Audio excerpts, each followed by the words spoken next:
Welcome back to 15 Minutes with Dad. This is the third part of our 15 Minutes with Dad presents the Healing Series, and we're here with Joe Banks from Melanated Podcast and Rudy Would Listen. Would listen, yeah. Would listen. Rudy would listen.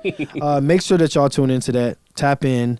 But we are here with 15 Minutes with Dad talking to Joe Banks about his story, his interaction with his father, and how that impacted his life or the lack thereof, and how that impacted his life throughout the years, through love, through all these different interactions with people outside and even internally with himself. So make sure y'all tune in. Love to see y'all. We'll be right back.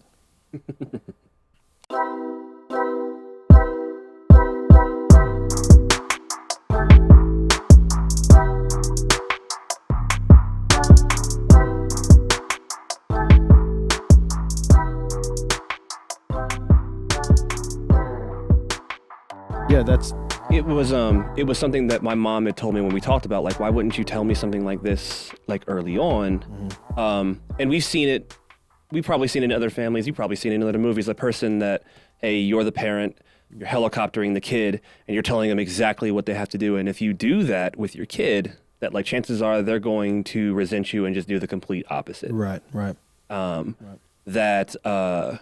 Like, I knew why she did it, and I was very understanding. It's just this theory or this fear of if the parent puts that hate or frustration that they have for that person and register that into the child, then it's like you've taken away their free will to be able to make a decision for themselves. Yeah.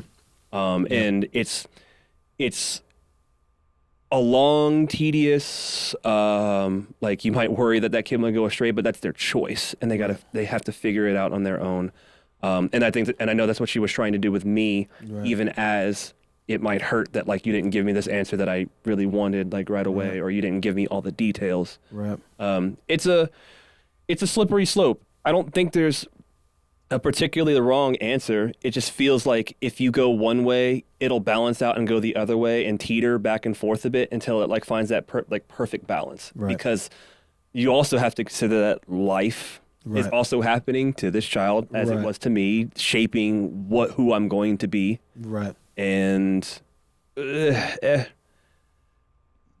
parenting is hard. Yeah, it definitely. I'm not even there yet, but I'm like, I know I was a hard kid to parent. So. It's difficult. There are things as a parent. So, you know, my daughter's producing this thing. So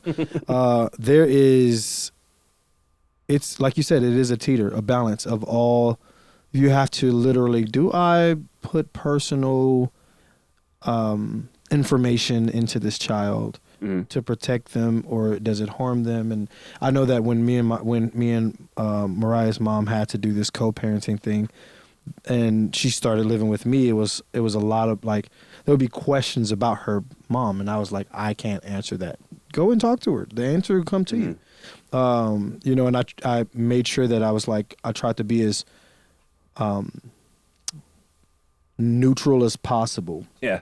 In regards to any questions or information that I delivered, so that she can still have the space to build that relationship with her mom. And I feel my mom did the same thing. My grandma didn't do the same thing. My grandma cascaded that information.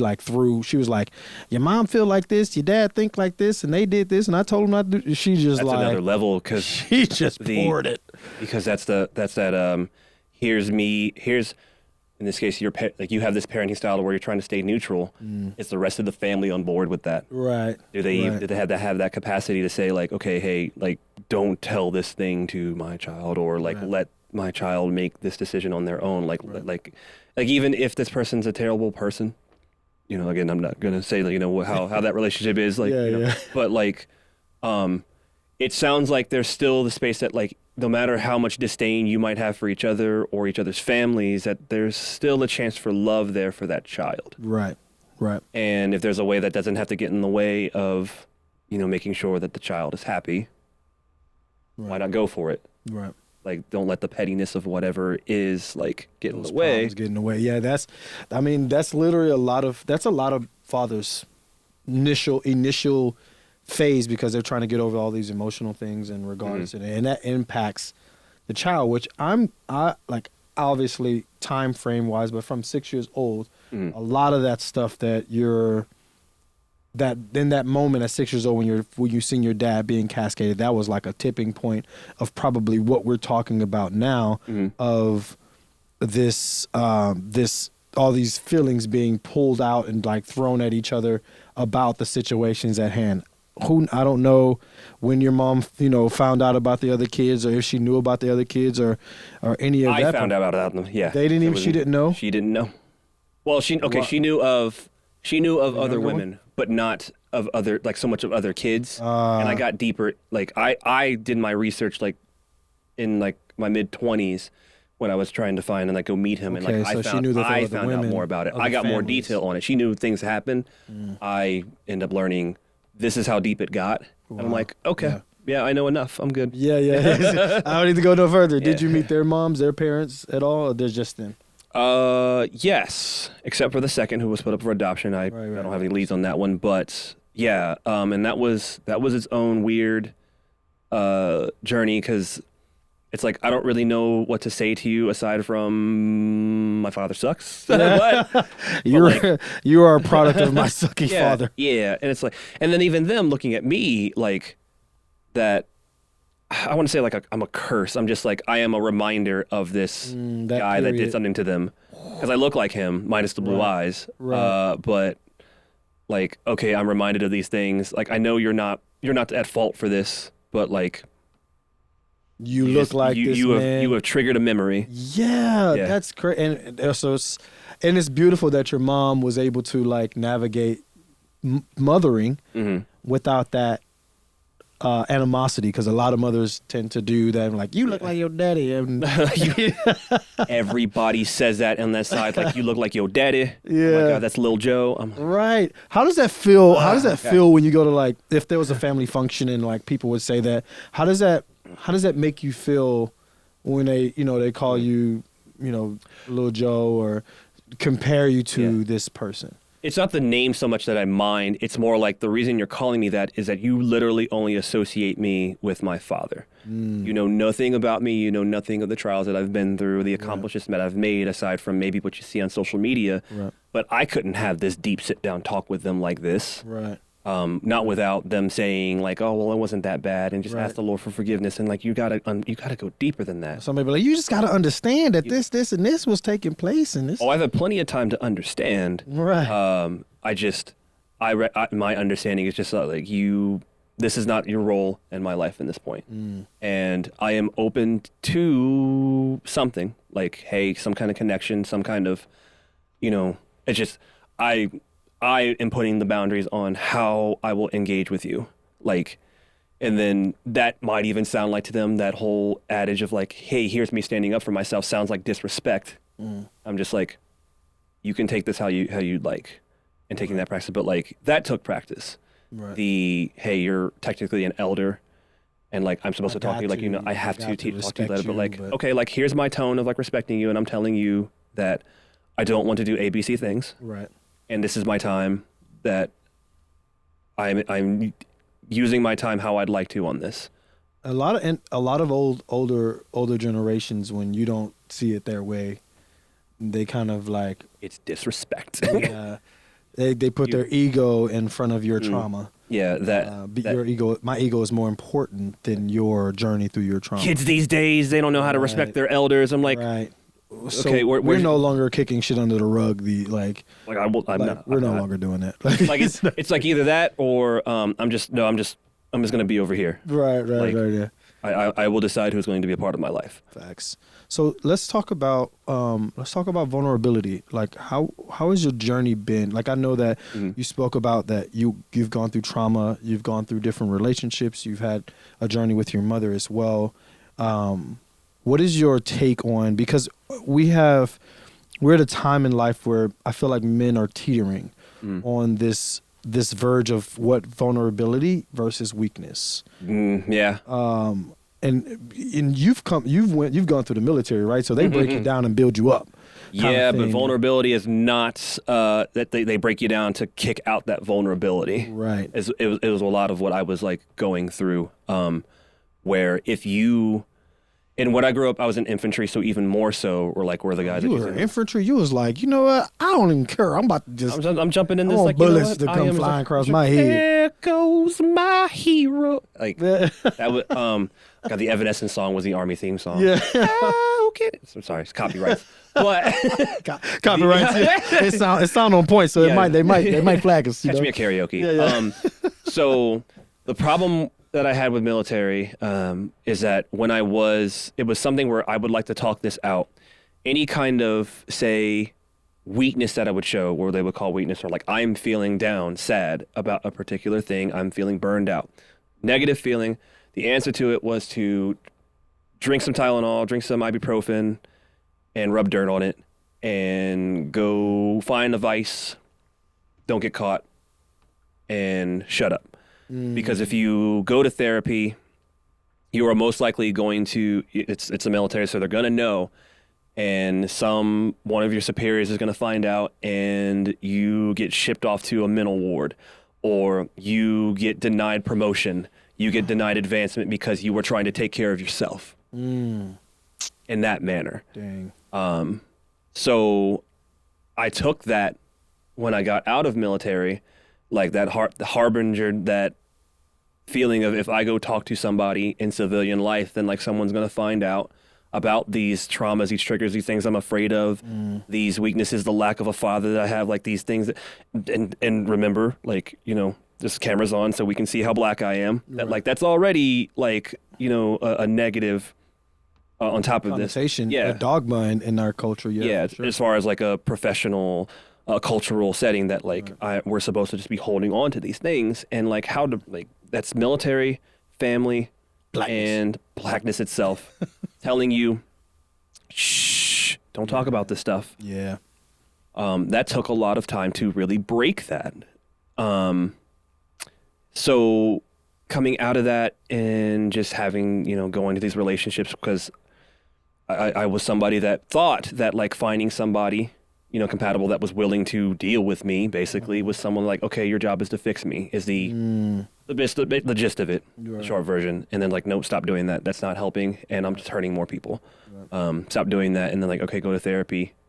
Like, this is really helping, or like really enforcing those boundaries, like for yourself. Right. You know, screw what the culture and like that I've come to be raised in says about that, but like this feels good to like have moments to talk about this stuff. Yeah. You know, tact, but still. Yeah.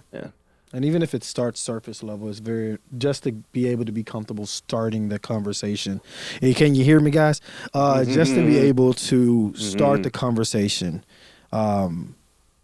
is important. Even if the first few times are just like, hey, you know, I'm okay, I feel good. Start off somewhere, but open the door to have the conversation so that you get and as you build that space to like find some brothers that we are like. I'll throw this out there. Maybe no one will say this, but I'm gonna say this. We almost all go through it.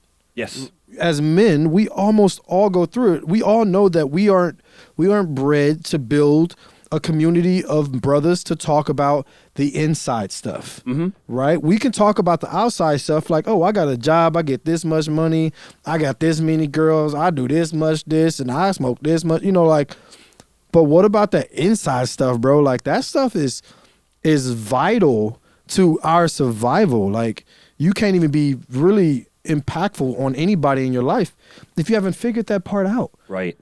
Man. The feeling of, the trope of I need to have all this money, have this car, have this girl, have this house.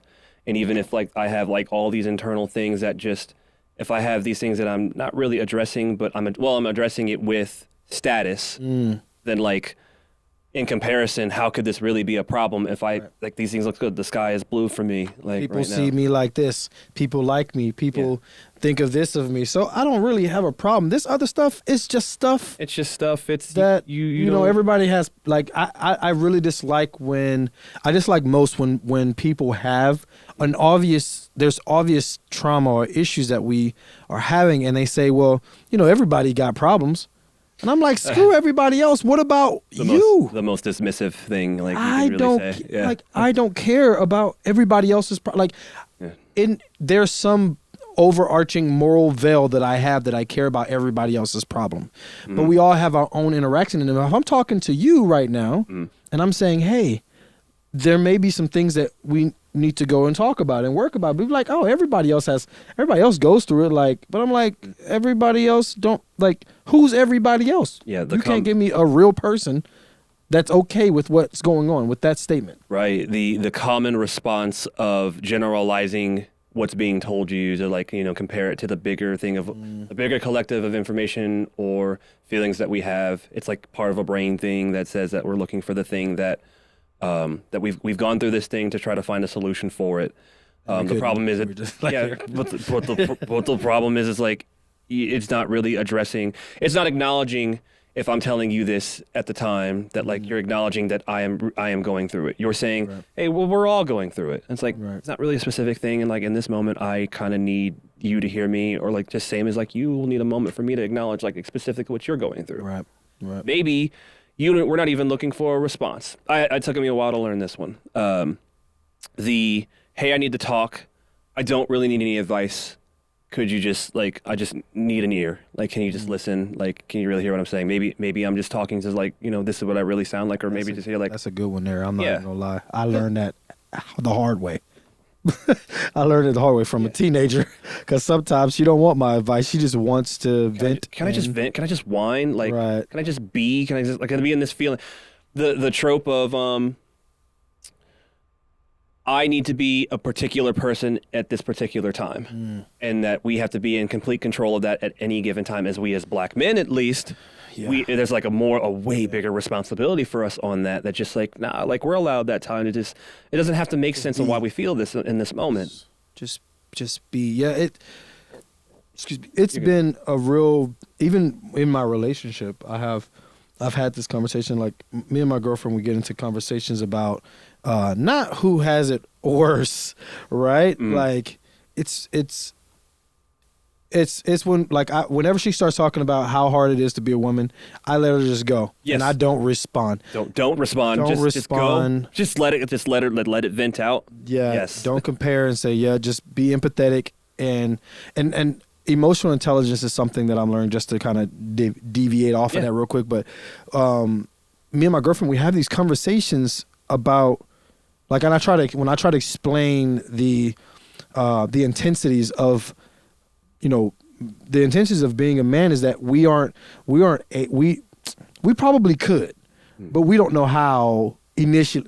Let me not say that. We don't know how. I just think that we are ashamed to do the thing that's outside of what we've been bred to do, because we have this societal status that we must have it together.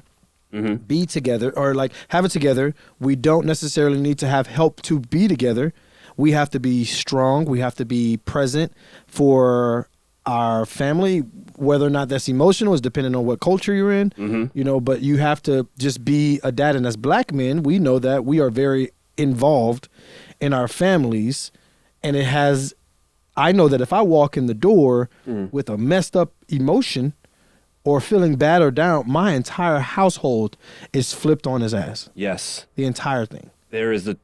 On all of that, I feel like part of the reason why there's so much on our shoulders in that sense, and all of that responsibility, we need to be ABC things, is because something about our culture says that if we fail, who's going to pick us up? Yeah. Is it going to be our father that might not be in our lives right now? Right. Dang. This feeling that if you fail, then there's no way to get back to where you were. Or even if you fall, that you're not worthy anymore. I was going to say, I was thinking that same thing. I was like, and I think I mentioned this to my girlfriend, because like I was like, you know, I told you like I was going through, you know, finding employment and getting things back on track. But it's like in that moment, in those times when it's stressing a relationship, I'm like, I'm already down on myself. Like I would like to have, you know, uplifting moments. I need that uplifting stuff. Yes. So that even though I'm down on myself, that I can still feel like I I deserve to have a family. I deserve to still be the person that I set out to be when I started this family, kind of thing. So I'll tell you that because of the relationship with my father, I was never interested in having kids because of the worry that I could easily become him just simply because of like the frustration I might feel because of a mix, all the things. Wow. Yeah. That because like I am my father's son, if I bring life into this world, I'm going to be like him. I'm going to do what I did to whoever I'm in love with and pass that on to that kid. Like who, I don't, you said people go through it. I don't know if anybody else has had that particular thought. Maybe they have, so great that we have this space for it. I've had that thought. Like without having my dad. I'm gonna leave my kid, or I'm gonna do, and I don't want to bring a life into this world for me to have to, for this person to hate me. Like I've just bought an additional person in the world to hate me. Like why would I do that? Right. All right, we're going to take a break. Thank you guys for tuning in to 15 Minutes with Dad presents the Healing Series. We're here with Joe Banks. You guys are getting gems all day long. If you haven't yet, make sure that you like and subscribe our YouTube channel. We are going in, come back and listen to part 4 of 15 Minutes with Dad presents the Healing Series. We're here with Joe Banks. This is a beautiful conversation. And I want to see you guys back here next week. Love, peace, and chicken grease, y'all.